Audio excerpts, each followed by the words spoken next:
Recording has started. The floor is yours, David. Thank you. Okay. I have to say, following up Gecko OS and OS 128 with CPM is a bit cruel. Luckily, CPM takes pride in having no features whatsoever.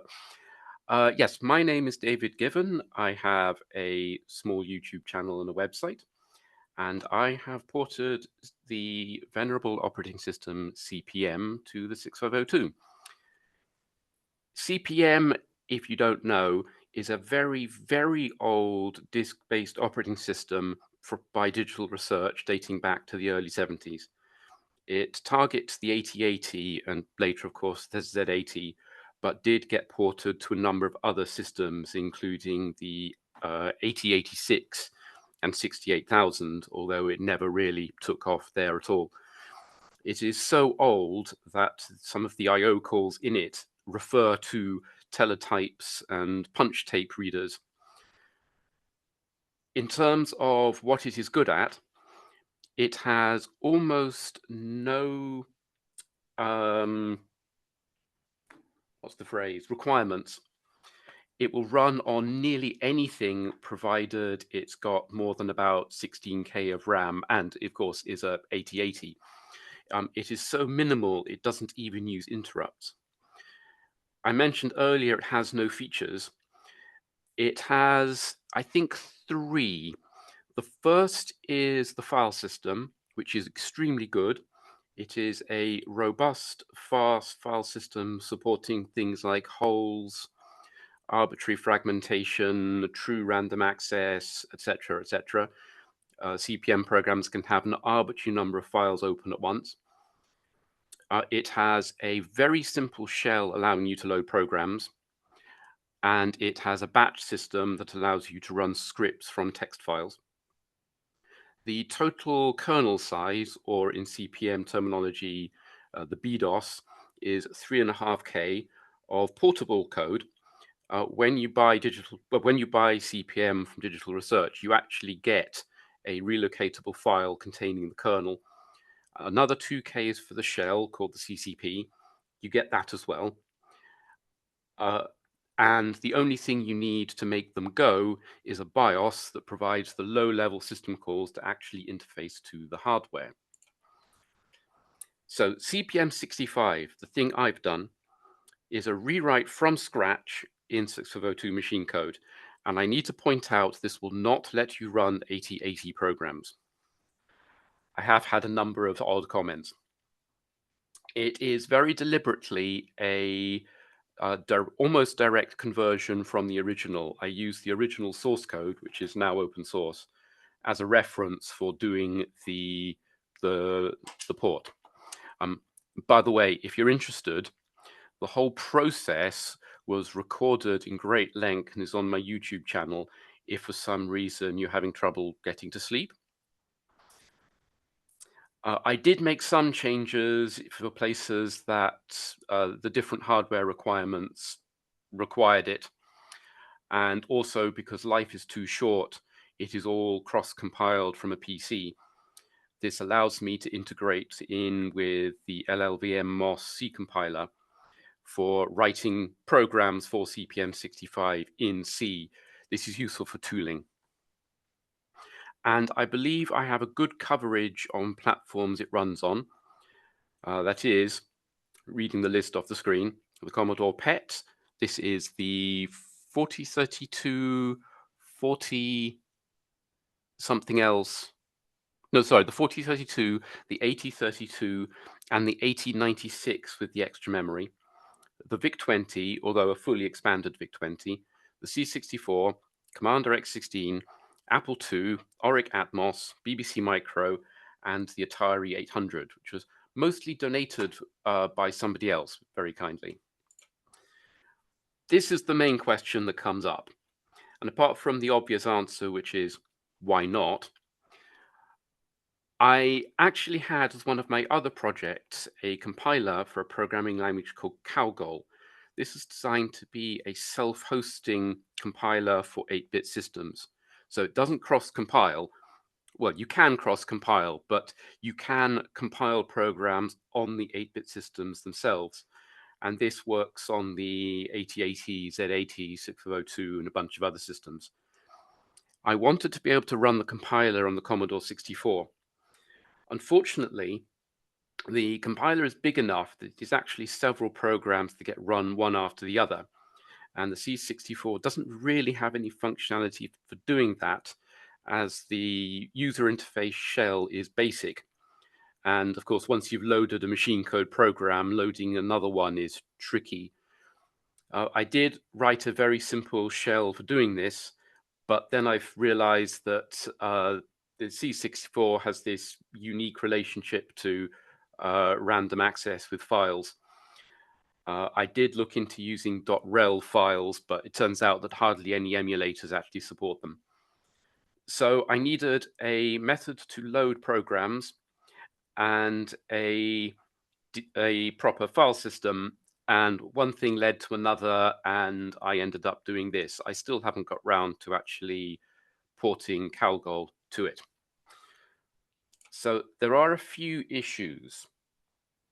The main one is that original CP/M was designed to run on very homogeneous hardware. The hardware was designed for CP/M, which was basically a huge box of RAM with nothing in it. A bootstrap ROM would load the BIOS into memory.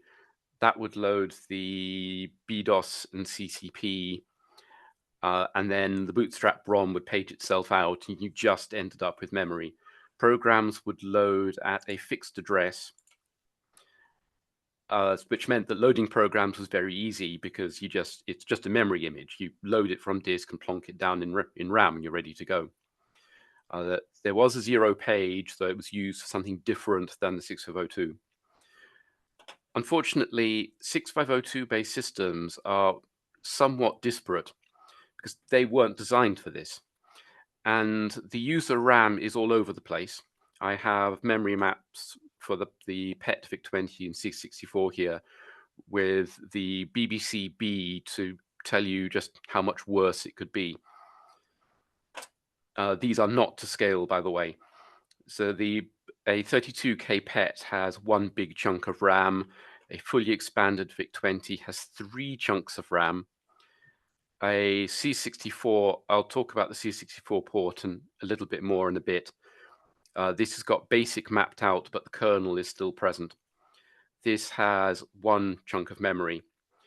The BBC Micro, the screen is a variable size, and the OS reserved space here is a variable size. So you don't actually know where the main user RAM starts or ends. Luckily, there is a 1K chunk of RAM which is usable. So the solution is, of course, you put things in different places. This requires a relocatable binary loader. As with all the other operating systems we've heard about today, you have to do relocatable binaries. The 3 components of the operating system, the BIOS, the BDOS, and the CCP, can get put basically anywhere. So I can pack things into various spaces, like here on the VIC-20, the BIOS goes in the bottom chunk, the BDOS and CCP go in the top chunk with some spare. So the main user program, which has to be contiguous, gets all the available space here. On the BBC Micro, the BIOS goes into that 1K chunk. The BDOS and the CCP then get loaded dynamically just below the screen, and you get a tiny sliver of RAM available for your actual program. Oh yes, and just like with GeckoS, we have to relocate zero-page references as well, because reasons. Moving on, there's a completely unrelated thing which is so beautifully evil that I have to talk about it, which is on the Commodore platforms, because you have to boot the system by loading a file from a Commodore format disk. But CP/M has its own file system, so you have to run the system from a CP/M format disk. Luckily, the two file systems put their metadata in different places. So I can make a magic hybrid file system that is both a valid CBM file system with the BAM and directory and the files you need to boot it in the middle of the disk, and is also a valid CPM file system with the CPM directory at the beginning of the disk, which is neat and also makes testing very convenient. So, some limitations. On a number of these platforms, the ROM vectors that the CPU uses for doing stuff like interrupts are in ROM, which means they're not really easy to change. On platforms like the Commodore PET, they actually get indirected through some memory that I would really like to use for something else. I did think about putting jump pads at the right locations, but it turns out that CPM doesn't need any interrupts. It will run quite happily with interrupts turned off completely. It doesn't even have a timer. So that is very neatly solves the problem. And of course, when talking about disparate systems like the Apple II and the Commodore ecosystem, you're not going to be able to use floppy disks from one in the other. I mean, the binaries are all portable, but it'd be really nice to come up with a really clever way to use the same disk in a bunch of different systems, but I don't think I'm going to get there. And of course, the biggest problem is that nearly all the software for CPM65 I have written. So there are a few things that need to be done. And if anyone wants to help, that would be awesome. The C64 and the VIC-20 ports aren't great. 300 bytes per second is not brilliant for a disk-based operating system. The C64 version, I didn't put a lot of effort into. It just uses the kernel for nearly everything, which is why I haven't mapped out the ROM here. If I were to go bare metal, I would replace this with RAM. I would get to use the reserved space down here, and it would be, you get a lot more space available. But I haven't because I haven't bothered. Both platforms need fast loader integration. Likewise, I never bothered to finish the TTY emulation on the C64. So bytes just get sent directly to the kernel after remapping from ASCII to PETSCII. And one thing that would be really interesting to do is to try running CPM65 binaries on other operating systems. There is no technical reason why you couldn't run these binaries on, OS 128 or GeckoOS.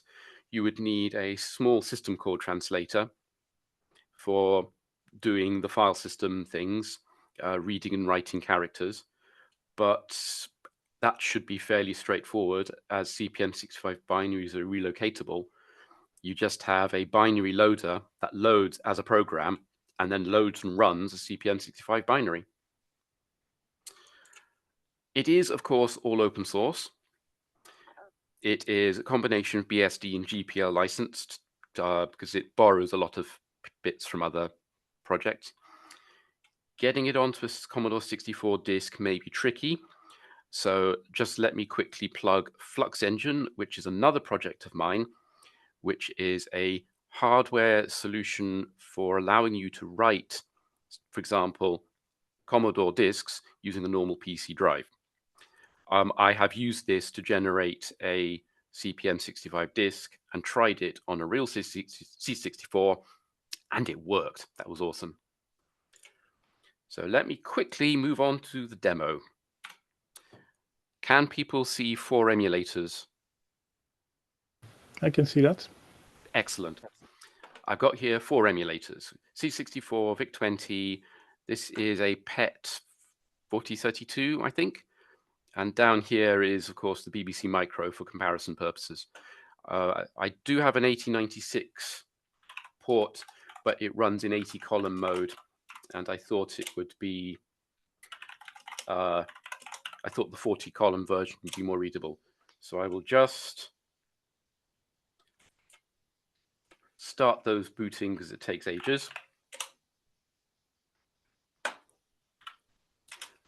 Yep. So here on the PET,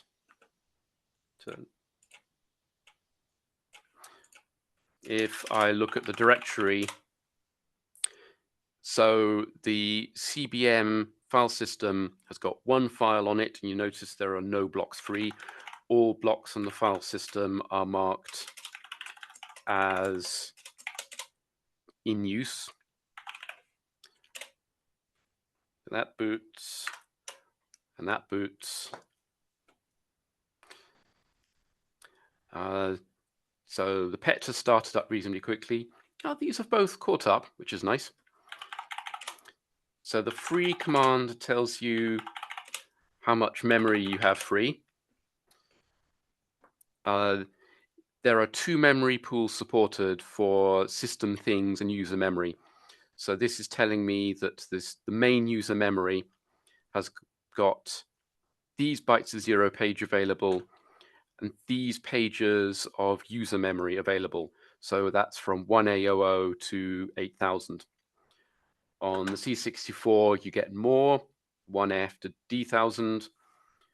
The VIC-20, slightly less, 2000 to 8000. And this is a BBC Micro with coprocessor, so you get masses of memory. What do we have? We have a small set of software, including an assembler. Let me just start assembling the test program there.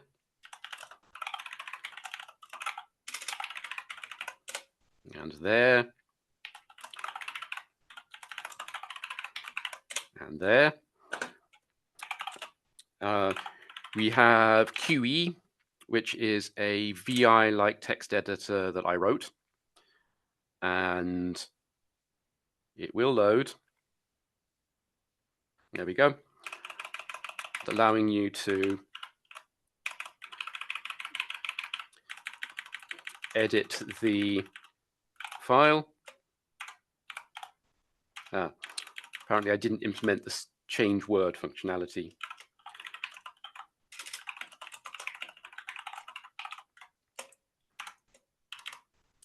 So that will write back.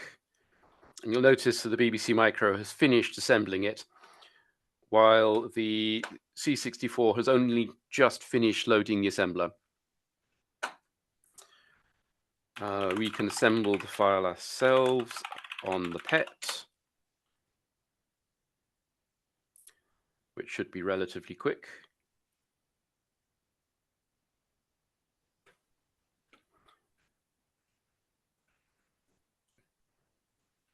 Still not quick enough, so I don't have any dead air, but there we go. And we should be able to run it.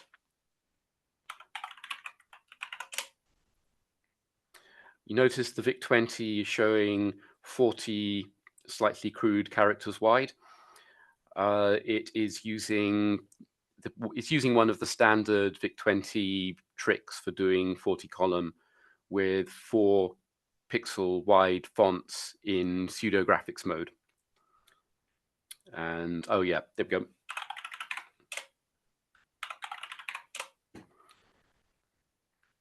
And we should be able to verify that these are in fact the same binary by dumping them.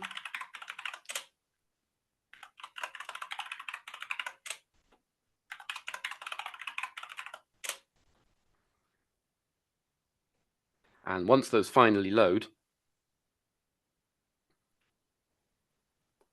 you should be able, there we go, to check that all these numbers are in fact the same, apart from, of course, the modified string in this one. The assembler is fairly crude. It's written in C by me. It's a simple in-memory assembler with a few bits of extra functionality for very basic structured programming, because trying to manually manage local labels is not really fun. So here is a simple program that uses some CPM entry points. Everything in CPM is routed through this BDOS function, which is patched. It's at the beginning of the binary. It's patched when the program is loaded to point at the BDOS. So here is a system call that fetches the BIOS entry point. Then we look up the screen device driver. Then we call the opcode, the operation on the screen device driver to clear the screen. Only the PET and the BBC Micro have screen drivers. I didn't bother with the other two. This is a feature that traditional CPM doesn't have, by the way. What have we got? Oh, yes. And of course, you need a BASIC. The only open source 602 BASIC I could find was Altera BASIC from the Atari 800 community. So I have ported that to CPM 65, which was more work than it should have been. It's not a very standard BASIC, so it doesn't like next on its own. You have to put next I in, and its string handling is a bit weird, but it does work. And that also runs on the BBC Micro. And it should run on the VIC-20 eventually, but it won't run on the C64 because the C64 doesn't quite have enough zero page available. There we go. Altera Basic uses quite a lot of zero page, and because the C64 port is working through the kernel, there's just not very much available. So it's loaded on the BBC Micro.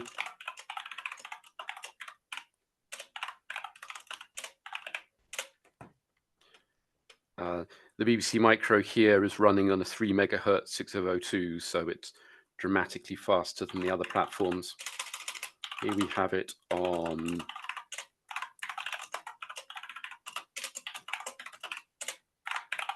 the VIC-20. The VIC-20 actually scrolls 2 lines at a time because, you know, that is how the pseudo text mode works.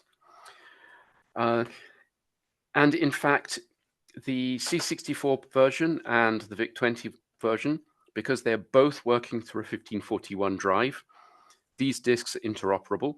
You cannot boot one on the other because the kernel itself is, of course, has to be specific for each platform, but you can load each other's binaries easily. And I know that with appropriate hacking, it is possible to use 1541 disks on a PET. I just don't know how to do that. So yes, it should be possible to compile stuff on the VIC-20 and transfer the binary to any other C64, C65 platform, and it should work. Okay, that is the demo. Questions? I see plenty of questions and comments. I think, Andre, you're the one probably having the most of these. Do you want to start? Yeah, I can. Thank you. Excellent work. I really like it. And it gives me the hint to demo GeckoS on the pad the next time because it's much snappier, of course. The main question is, what technique are you using to do the relocate of binaries? I wrote my own relocator. If you look at the hex dump here, just trying to remember how the file format works.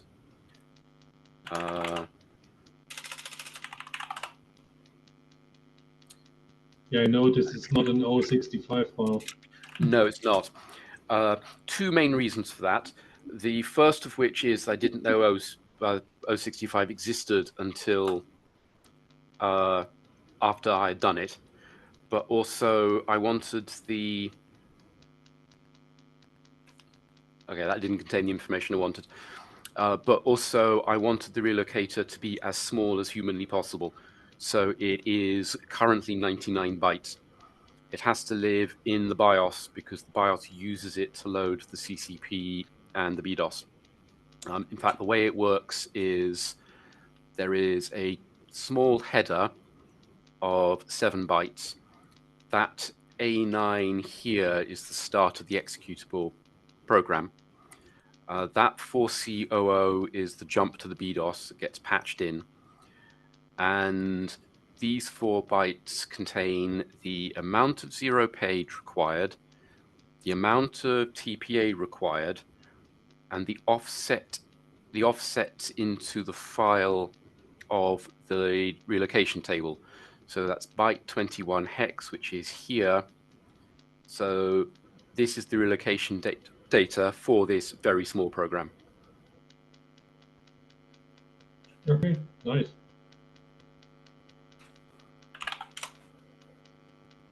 So you had another question, Andre, on these interrupts and the keyboard, I think, or was this answer in the meantime maybe?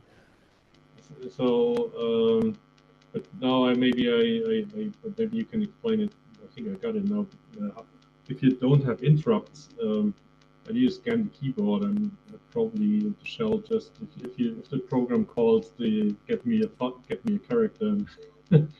Yeah, it's terrible, but it's easy. Yeah. Unless the computer is actually waiting for a key presses are not acknowledged. Thank you. One day. Okay. Any other questions? I can't see the chat, by the way. No, I'm looking at the chat, but actually it's it's also mixing. Yeah, the Zoom chat is not that good because it's mixing up when you have private messages as well.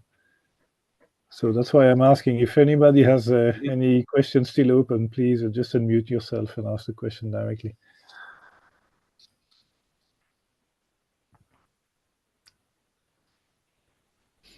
Okay, if not, then I will. I think we can just close the recording. I would say many thanks, David. No trouble.